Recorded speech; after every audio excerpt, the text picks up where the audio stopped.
नमस्कार। चलिए आज एक ऐसी दुनिया की कल्पना करते हैं जहां सब कुछ, मेरा मतलब सब कुछ उल्टा पुल्टा हो।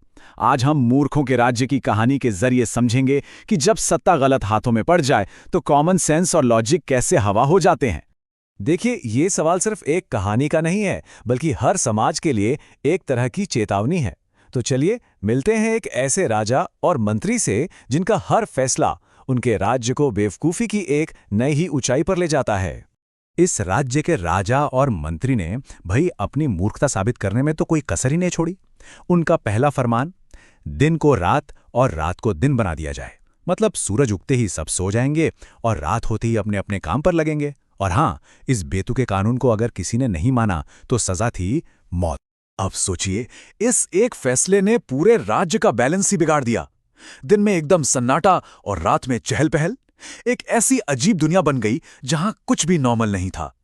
तो इसी अजीब शहर में एक गुरु और उनके शिष्य आते हैं। वो दिन के उजाले में पूरे शहर को सोया हुआ देखकर मतलब हैरान रह जाते हैं। लेकिन असली हैरानी तो उन्हें तब होती है जब रात में बाजार खुलता है और उन्हें पता चलता है कि यहाँ चावल से लेकर केले तक हर चीज की कीमत बिल्कुल एक जैसी है, सिर्फ एक डुड्डू। अब ये जो सस्ती और अजीब दुनिया थी ना, ये एक टेस्ट जैसी बन गई। एक तरफ थे समझदार गुरु जिन्हें आने वाला खतरा साफ साफ दिख रहा था, और दूसरी तरफ उनका लालची शिष्य जिसे ये जगह किसी जन्नत से कम नहीं लग रही थी। दोनों के रिएक्शन में जमीन आसमान का फर्क था। गुरु ने तो तुरंत खतरे को भांप लिया और कहा, यह मूर्खों का राज्य है, यहां से निकलना ही बेहतर है। लेकिन शिष्य के लिए तो यह सपनों की दुनिया थी, जहां पेट भर खाना लगभग मुफ्त में मिल रहा था।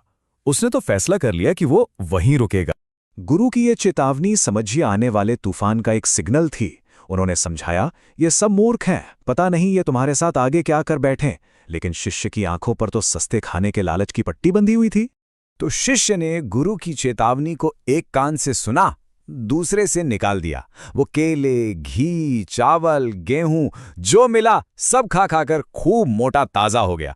उसे लगा कि भाई इससे अच्छी जगह तो हो ही नहीं सकती।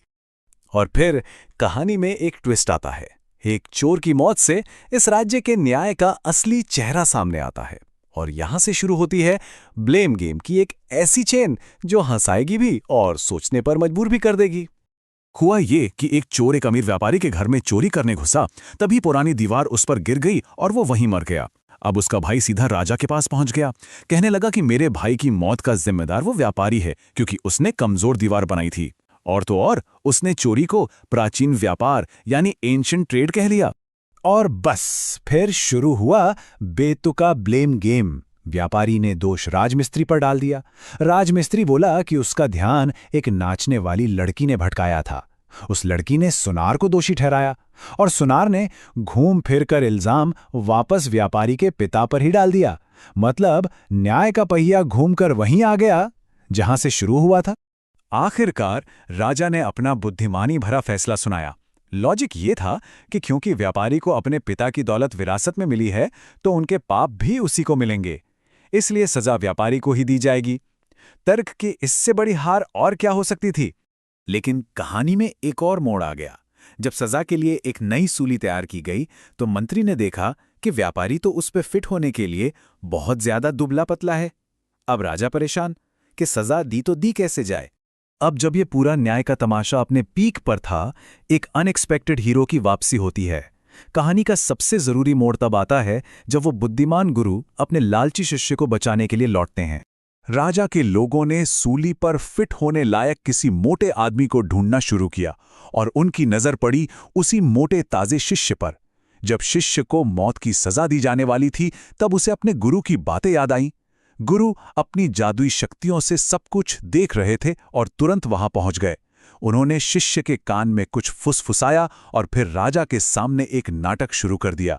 गुरु और शिष्य इस बात पर लड़ने लगे कि पहले सूली पर कौन चढ़ेगा। गुरु कहते, मैं बड़ा हूं, मुझे पहले मारो। शिष्य कहता, नहीं, मुझे पहले यहां लाया गया था, सजा भी मुझे ही पहले मिलनी चाहिए। राजा और मंत्री सब हैरान कि ये हो क्या रहा है।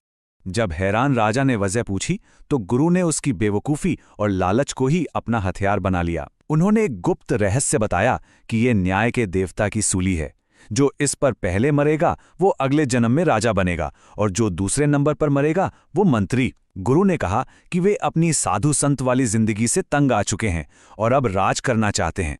गुरु का फेंका हुआ पासा एकदम सही निशाने पर लगा। अब राजा और मंत्री का लालच ही उनकी मूर्खता को और हवा देने वाला था, और यही उनके अंत का कारण भी बना।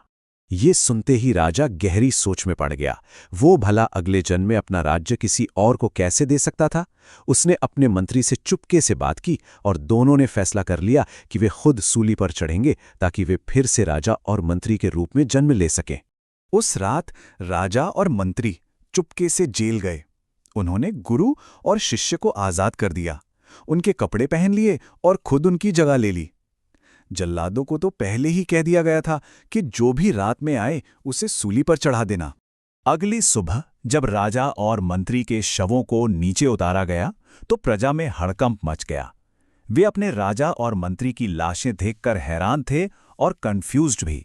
लोगों ने गुरु और शिष्य को ढूंढ निकाला और उनसे अपने नए राजा और मंत्री बनने की मिन्नतें करने लगे। थोड़ी आनाकानी के बाद गुरु और शिष्य इस शर्त पर मान गए कि वे सभी पुराने बेवकूफ़ी भरे कानूनों को बदल देंगे, और इस तरह उस राज्य में फिर से दिन दिन बन गया और रात रात बन गई। ये कहानी हमें एक बहुत जरूरी सवाल के साथ छोड़ जाती है कि असली मूर्ख कौन है? वो जो मूर्खता भरे आदेश देता है, वो जो लालच में आकर उन्हें अपनाता है, या फिर वो समाज जो चुपचाप ये सब कुछ देखता रहता है? ये कहानी सिर्फ एक लोक कथा नहीं है, बल्कि एक आईना है जो हमें सत्ता, समझदारी और हमारी अपनी जिम्मेदारियों के बारे में सोचने पर मजबूर करता है।